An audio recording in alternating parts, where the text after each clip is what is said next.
दोस्तों आज हम लोग सीखेंगे बहुलक कैसे ज्ञात करते हैं।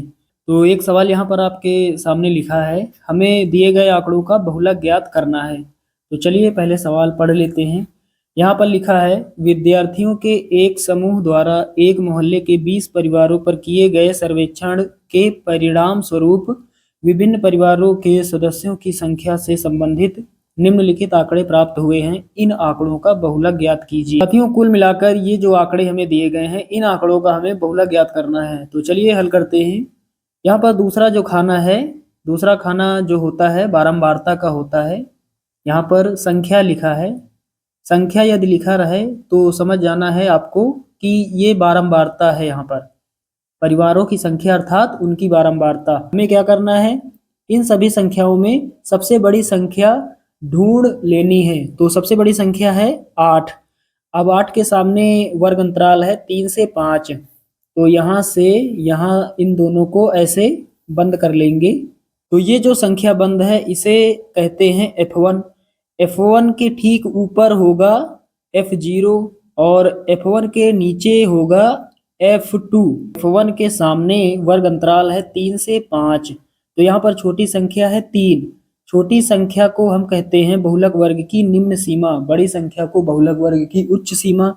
तो निम्न सीमा का मान कितना है, 3 है। L क्या है, निम्न सीमा, L का मान 3। उसके बाद दोस्तों हमें यहाँ पर क्या करना होता है, यहाँ पर ये जो दूसरा खाना है, यहाँ पर लिखा है परिवारों की संख्या यानी बारंबारता का ये खाना है। तो इन सभी बारंबारताओं को हमें जोड़ना है। यानी ये जो संख्याएं हमें दी गई हैं 7, 8, 2, 2 और 1, इन सभी को हमें जोड़ना होता है। तो जोड़ने के लिए सिग्मा एफ का मतलब बारंबारता, सिग्मा एफ का मतलब क्या हुआ, बारंबारताओं का कुल योग, कुल जोड़। तो इन सभी संख्याओं को जोड़ेंगे कितना होगा, 8, 7, 15, 15, 5, 20।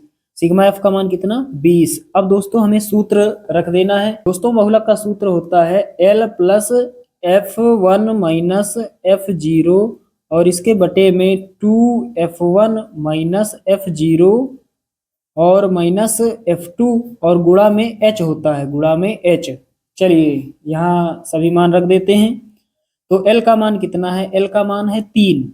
L का मान 3 हो जाएगा प्लस F1 का मान कितना 8 माइनस F0, F0 का मान कितना 7 और बटे का साइन 2F1 का मान कितना है 8, 8 का 2 से गुणा 16 हो जाएगा, माइनस F0 का मान 7 है, माइनस F2 का मान कितना 2, यहाँ 2 लिखेंगे, गुणा में H का मान।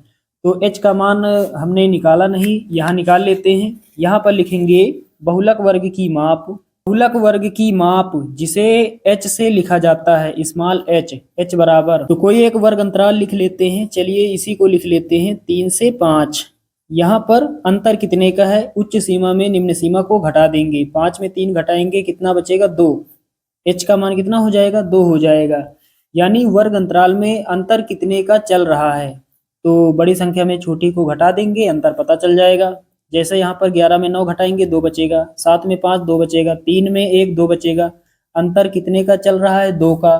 तो जितने का अंतर वर्ग अंतराल में होता है वही H का मान होता है। चलिए यहाँ रख देते हैं, H का मान कितना 2। अब दोस्तों आगे सॉल्व करते हैं। सबसे पहले 3 लिखेंगे प्लस 8 में घटाएंगे 7, 1 बचेगा। उसके बाद गुणा में 2, 1 गुणा 2 और नीचे कितना, 16 में 7 घटाएंगे 9, 9 में 2 घटाएंगे 7, तो नीचे लिखेंगे 7। अब आगे हल करते हैं, 3 प्लस 2 1 के 2 और नीचे 7। तो यहाँ पर 2 को 7 से भाग देंगे, कितना आएगा, चलिए भाग दे देते हैं। तो यहाँ पर यहाँ दशमलव लगाएंगे, यहाँ 0 बढ़ाएंगे, 7 त्रिका 21 ज़्यादा हो जाएगा, 2 बार जाएगा, 7 दूना 14, तो 20 में 14 जाएगा, 6 बचेगा। दशमलव लगा है, 0 बढ़ा लेंगे, तो 7 8 56, 8 बार जाएगा, 56 हो जाएगा। 60 में 56 घटाएंगे कितना बचेगा, 4 बचेगा। इस तरह से ये आता ही चला जाएगा। हमें दशमलव के बाद 2 अंकों तक हल कर लेना है। दशमलव के बाद कितने अंक हैं, 1 2, 2 अंकों तक हमने हल कर लिया है। आगे 0 लगा लेते हैं। तो यहाँ पर कितना आ जाएगा, 3 प्लस 2 को हमने 7 से भाग दिया तो कितना आया, 0.28। अब 3 में जोड़ेंगे 0.28 कितना हो जाएगा? 3 में 0 जोड़ेंगे 3 होगा, यानी 3.28 आंसर हो जाएगा। तो साथियों दिए गए आंकड़ों का बहुलक कितना होगा? 3.28 होगा। तो उम्मीद करता हूँ कि ये सवाल आप सभी लोग अच्छे से समझ गए होंगे।